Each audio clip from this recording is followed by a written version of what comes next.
맨날 한국 하는데 그렇게 가고 싶으면 혼자 가. 우리는 여기까지 하는 것이 좋을 것 같아. 나는 그렇게 가난하고 알 수 없는 나라에 내 인생을 바치고 싶지 않아. 솔직히 무섭고 두려워. 내가 거기서 어떤 일을 당할 줄 알고 같이 하자는 거야?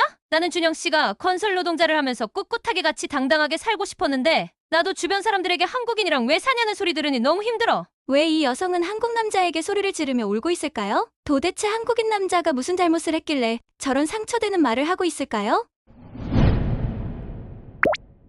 안녕하세요. 저는 스페인에서 살고 있는 라이나라고 합니다. 제가 전달드릴 이야기는 약 40년 만에 한국에서 첫사랑을 기적같이 다시 만나게 된 이야기인데요. 한준영이라는 이름을 가진 그를 처음 만난 건 1985년 스페인에서 제가 일을 하고 있는 레스토랑이었습니다. 준영 씨는 한국에서 파견 오게 된 건설 노동자였고 제가 일하는 레스토랑의 단골 손님이었습니다. 준영 씨와 같이 오는 건설 노동자 사람들은 뭔가 양아치 같은 분위기를 내비치고 있고 씻지도 않고 냄새를 풍기는 그런 이미지였습니다. 하지만 다른 건설 노동자와 달리 준영 씨는 항상 깔끔했고 자기 자신을 관리를 잘하는 그런 사람이었습니다. 땀을 많이 흘리는 직업인 건설 노동자인데도 불구하고 항상 메뉴를 주문받으러 가면 그에게서만 기분 좋아지는 향기를 내뿜고 있었습니다. 그리고 다른 노동자들은 뭔가 말투도 험악하고 무서웠는데 준영 씨는 유일하게 잔잔한 말투로 상냥하게 항상 직원들을 대해줬습니다. 그래서였을까요?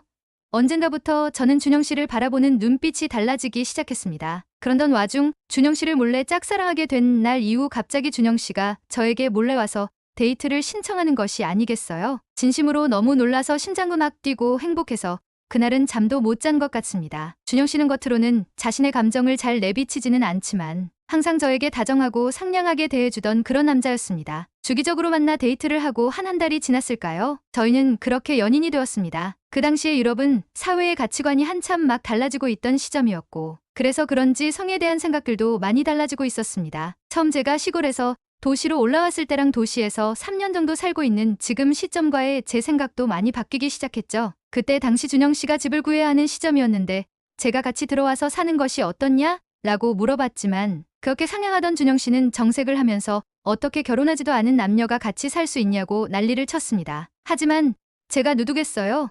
저는 준영 씨가 설득이 될 때까지 은근히 밀어붙였답니다. 같이 살면 생활비도 절약할 수 있다. 지금 한국인 신분으로 집 구하기도 쉽지 않은 일이다. 우리 집이 방이 2개라서 2명이서 살기 좋다 등등으로 말이죠. 그렇게 꼬신 후 결과는 함께 살게 되었답니다. 왜냐하면 준영 씨도 한국에 있는 가족들의 기준으로는 가장을 맡고 있었기 때문입니다. 처음에는 결혼해서 같이 사는 것 마냥 신혼이라서 그런지 불같은 나날들을 보내고 행복으로 하루하루를 보냈습니다. 하지만 동거를 오랫동안 지속해오면서 주변 사람들은 저희를 이해하지 못했죠. 아무래도 스페인의 성에 대한 관대함이 나아지고는 있긴 하지만 아직 모든 사람들이 마음의 문을 연 것은 아니니깐요. 거기다가 백인과 동양인의 조합, 돈을 많이 버는 직업을 가지고 있는 것이 아닌 한국인 건설 노동자, 아무래도 다른 사람들에게 자랑할 수도 없었고 당당하게 말을 하기도 민망한 상황이었죠. 그러다 보니 손가락질을 받는 것은 일상이 되었고 그것에 대해서 저도 점점 부끄러움을 느꼈던 것 같습니다. 준영 씨도 그걸 느꼈는지 건설 노동자 말고 다른 일을 구하려고 이리저리 발을 뛰었는데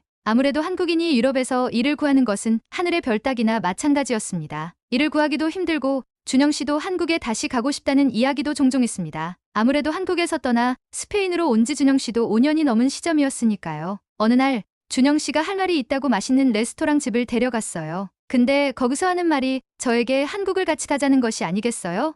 저는 그 당시 한국은 아직 일본보다 못 사는 나라, 이름도 준영 씨 아니면 들어보지도 못한 나라 그렇게만 생각했었거든요. 준영 씨는 우리 모은 돈도 어느 정도 되니 한국에서 좀만 더 노력하면 더 풍요롭게 살 수 있으니 결혼식을 작게 올리고 같이 한번 살아보자고 조심스럽게 얘기했습니다. 준영 씨는 한국이 지금 생각하는 곳보다 훨씬 발전되어 있고 아마 직접 가서 눈으로 보면 생각 이외로 놀랄 것이라고 한국에 대해 어필했는데 저에게는 아무래도 그 말들이 귓등으로도 들리지 않았습니다. 그렇게 점점 의견이 좁혀지지 않아 목소리가 커졌고 결국에 저는 고급진 레스토랑에서 소리까지 지르게 되었습니다. 맨날 한국 하는데 그렇게 가고 싶으면 혼자 가고 우리는 여기까지 하는 것이 좋을 것 같아. 나는 그렇게 가난하고 알 수 없는 나라에 내 인생을 바치고 싶지 않아. 솔직히 무섭고 두려워. 내가 거기서 어떤 일을 당할 줄 알고 같이 하자는 거야? 나는 준영 씨가 건설 노동자를 하면서 꿋꿋하게 같이 당당하게 살고 싶었는데 나도 주변 사람들에게 한국인이랑 왜 사냐는 소리 들으니 너무 힘들어. 제가 했던 말이 진심 반, 거짓 반이었습니다. 하지만 진심으로 느꼈던 적이 있었기에 그런 말이 튀어나온 것이겠죠. 제가 하는 말을 듣고 준영 씨는 눈물을 글썽거리면서 저를 쳐다봤습니다. 그러더니 제게 말을 건넸죠. 솔직히 나는 라이나가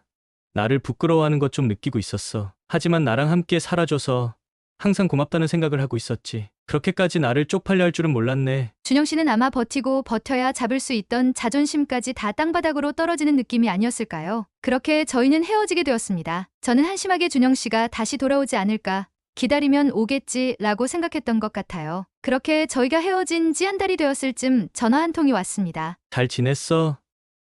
나는 이제 한국으로 떠나. 나 같은 가난한 남자 만나서 고생 많았고 앞으로도 행복했으면 좋겠어. 라이나를 더 행복하게 해줄 수 있는 여유 있는 사람 만나길 바래. 항상 건강해. 저는 한국으로 같이 따라갈 수 없는 노릇이었기에 그 전화가 마지막이었습니다. 전화가 오고 얼마 지나지 않아 저는 몸에 대한 변화를 느꼈습니다. 몸 컨디션이 좋지 않았고 모든 음식의 냄새를 맡으면 헛구역질이 올라오는 것 아니겠어요? 전화를 끊은 이후부터는 준영 씨가 그리워 사람이 아닌 채로 밥도 굶고 그러고 울면서 하루하루를 보냈는데 저에게 축복인지 재앙인지 병원에 가보니 의사는 임신한 지 한 달이 지났다고 말을 해뒀습니다. 저는 사랑했던 사람이었고 소중한 생명을 함부로 지울 수 없어 결국에는 아이를 낳고 키우게 되었습니다. 그때 가족들이 도와주지 않았다면 아마 저 혼자선 아이를 키울 수 없었을 거예요. 아무리 모아둔 돈이 있었다곤 하지만 아이를 혼자 기르는 것은 감당하기 힘들었습니다. 기저귀값, 분유값, 준영 씨와 둘이 살 때와는 다르게 너무나도 많은 돈이 들어갔죠. 그 생활비를 유지하기 위해 저는 닥치는 대로 일을 시작했습니다. 새벽에는 건물 화장실 청소를 하고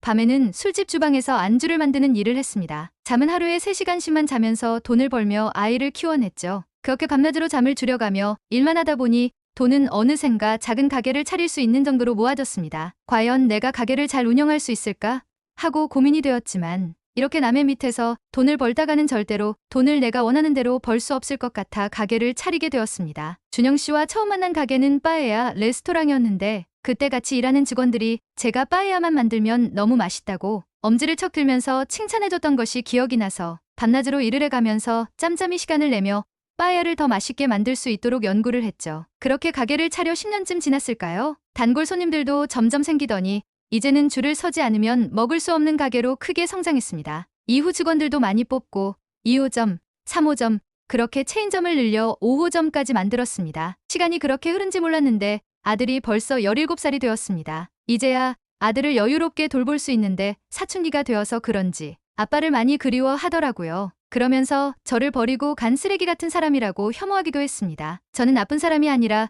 오히려 좋은 사람이었다. 오히려 엄마가 아빠를 매몰차게 내쫓은 것이다. 나도 후회하고 있다. 라고 말을 몇 번이고 해봤지만 아무래도 아들 마누엘은 그래도 그랬으면 안 됐다. 라고 정색하면서 말을 끊어냈습니다. 그렇게 아이가 자라 성인이 되었지만 아빠 같은 아버지가 되기 싫다며 결혼도 안 하고 지금 저랑 같이 살고 있습니다. 능력도 좋은 아들인데도 불구하고 다 늙은 엄마랑 살고 있는 아들 모습을 보고 있자니 마음도 불편하고 속상했습니다. 그러던 중 제 나이가 벌써 65세가 되었습니다. 나이가 들고 옛 생각을 하니 준영 씨가 너무 그리웠습니다. 준영 씨의 아이가 벌써 이렇게 자랐는데 알고는 있을런지 마음이 참 답답해지는 찰나 그렇게 준영 씨가 원했던 한국, 발전하고 있던 한국은 어떤지 직접 발로 가고 싶어지더라고요. 저는 한국에 가고 싶다고 말을 했고 마누엘은 끝까지 간다 했지만 제가 죽기 전 마지막 소원이라고 하니 차마 그 이후부터는 거절하지 않더라고요. 그렇게 한국을 가게 된 저는 공항에 도착하자마자 놀래고 말았습니다. 스페인에서 가던 공항이랑 차원이 다르게 발전된 모습으로 깔끔하고 모던하게 정리가 잘 된 모습이었기 때문입니다. 능력이 좋은 아들이었기에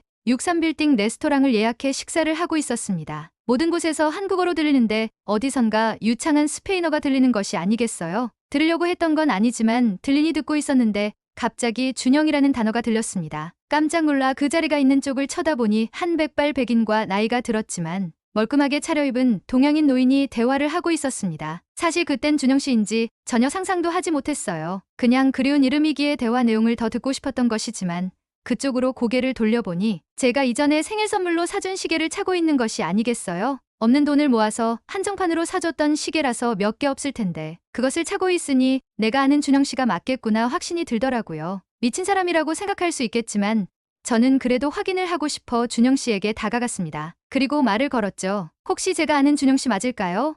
저는 라이나라고 해요. 그걸 들은 준영 씨는 눈을 동그랗게 뜨며 저를 보고 들고 있던 컵을 떨어뜨려 컵을 깨뜨리기까지 했습니다. 기적 같은 일이 저에게 벌어졌습니다. 그렇게 그리워하던 준영 씨가 지금 제 눈앞에 있으니까요. 말도 안 하고 남의 자리를 간 제 모습을 보고 당황한 마누엘은 저에게 헐레벌떡 뛰어왔습니다. 어찌저찌 이야기를 나누다가 다른 레스토랑으로 옮겨 대화를 시작했습니다. 같이 옆에 있던 백발 노인이 저에게 장난스럽게 준영이가 라이나를 그리워해 아직도 결혼도 안 하고 혼자 살고 있다고 말을 건넸습니다. 저는 그 말을 듣고 충격을 먹었습니다. 그리고 괜시리 준영 씨가 미웠죠. 그렇게 나를 그리워했으면서 40년 단 연락 한 번 없는 게 말이죠. 옆에서 그 말을 듣고 기가 찬 마누엘은 화를 억누르는 목소리로 자기 아빠인 준영 씨에게 말을 걸기 시작했습니다. 당신이 우리 엄마를 버리고 간 사람이군?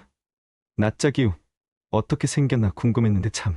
준영 씨는 다시 한번 눈을 동그랗게 뜨며 저를 쳐다봤습니다. 그리고 사실대로 이야기를 전달했습니다. 마누엘은 준영 씨의 아들이고 멋있게 잘 자랐다고. 그 말을 듣더니 준영 씨는 오열하며 우는 것이 아니겠어요. 정말 미안하다고, 어떻게 버텼냐고, 정말 힘들었겠다고 진심으로 사죄하고, 그때 당시 제가 너무 힘들어하는 모습을 보기도 힘들었고 더 이상 자신이 해줄 것이 없다고 판단해서 그렇게 나를 떠나게 됐던 것이라고. 그때 당시 자기도 저를 잊으려고 한국에 오자마자 모은 돈으로 사업을 차려 지금은 안정적이게 운영을 하고 있다고 전했습니다. 그리고 한국에서 아직까지 결혼하지 않고 뭐 하냐고 어머니에게 잔소리를 듣는다는 것도 함께 말해주더라고요. 한국에서 홀로 저를 그리워하며 살았고 제가 아니라면 굳이 만나고 싶은 사람도 없어 60대가 된 지금까지 혼자 살고 있다고 했습니다. 저만 괜찮다면 평생 사죄하며 옆에서 있어도 되겠냐고 조심스럽게 이야기를 꺼냈습니다. 그리고 아들인 마누엘에게도 한 번도 아버지 역할을 해준 적이 없는데 지금이라도 힘이 되어줘도 괜찮냐고 조심스럽게 물어봤죠. 화가 채 다 풀리지 않은 마누엘은 얼마나 대단한 힘이 되어주겠다고 그런 말을 하는지 모르겠다고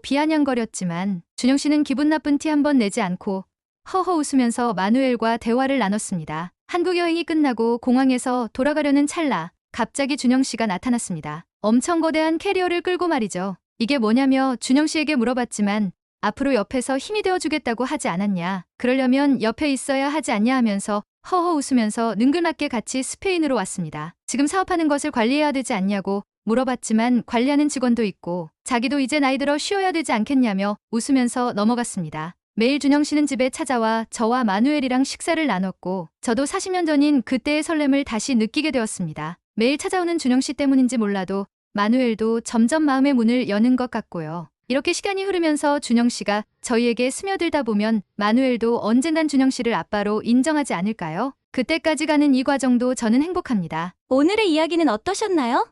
스페인에서 살고 있는 라이나 씨에게 알려주고 싶은 한국의 자랑거리가 있다면 댓글로 남겨주세요. 이야기를 들어주셔서 감사합니다. 따뜻한 이야기가 널리 퍼질 수 있게 구독과 좋아요 부탁드립니다.